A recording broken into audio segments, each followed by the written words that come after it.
аз 715 нафар донишҷӯёне ки дар хориҷи кишвар ғайриқонунӣ таълими динӣ мегирифтанд, 693 нафари онҳо ба ватан баргардонида шуданд. Боқимонда 12 нафар то ҳол бард нагаштанд. 3 нафар аз шаҳри Истарафшан, 1 нафар аз шаҳри Исфара, 4 нафар аз шаҳри Конюбодом, 2 нафар аз шаҳри Панҷакен ва 2 нафар аз ноҳияи Ашт ҳастанд. бархе аз онҳо дар ҷустуҷӯи расмӣ қарор доранд. Дар ин бора сардори шӯъбаи дин, танзими анъана ва ҷашну маросими мақомоти иҷроияи ҳокимияти давлатии вилояти Суғд Сӯҳроб Рустамзода ҳангоми нишасти хабарӣ иттилоъ дод. Он нафароне ки ба ватан барнагаштанд, онҳо дар пай аз ҷониби мақомотҳои сиқуқ ки барои сабабаш барои чӣ барнамегардад, баъзеи онҳо ҳамчун ба шахсоне ки дар кофтукови ҷиноӣ қарор доранд ба феҳристи анамон ворид карда шудааст.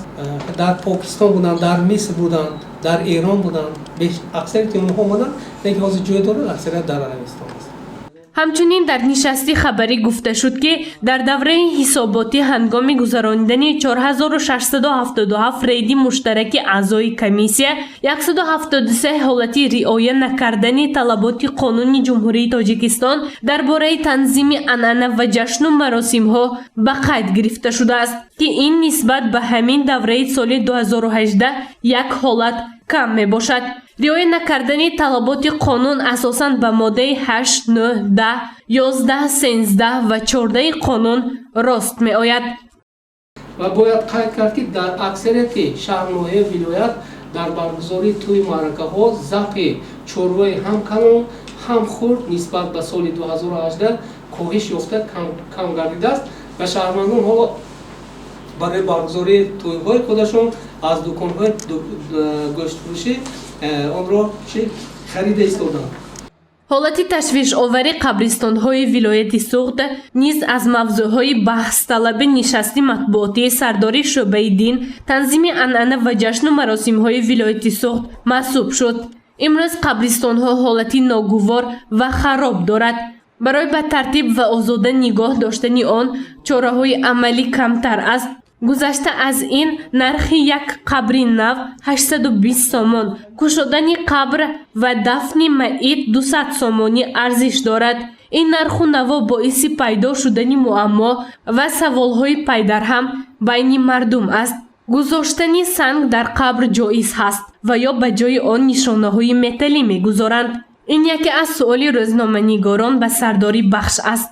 ҳукумати ҷумҳурии Тоҷикистон аст дар бораи ҳамин нигаҳдошти ҳолати қабристонҳо, дар ин хусус дар тамоми шаҳру ноҳияи вилоят моҳияти нигаҳдошти қабристонҳо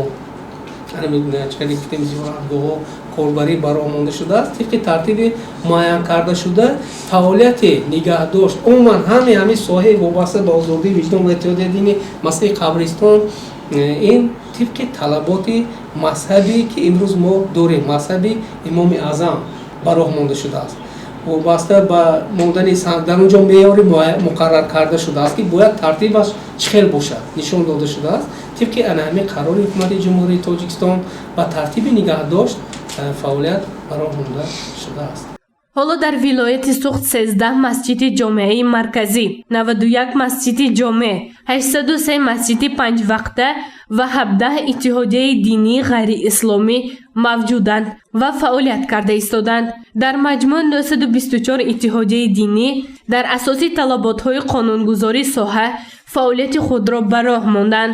гузориши Ганҷина Олимова, Наимҷон Аюбов барои барномаи иттилоотии хабар.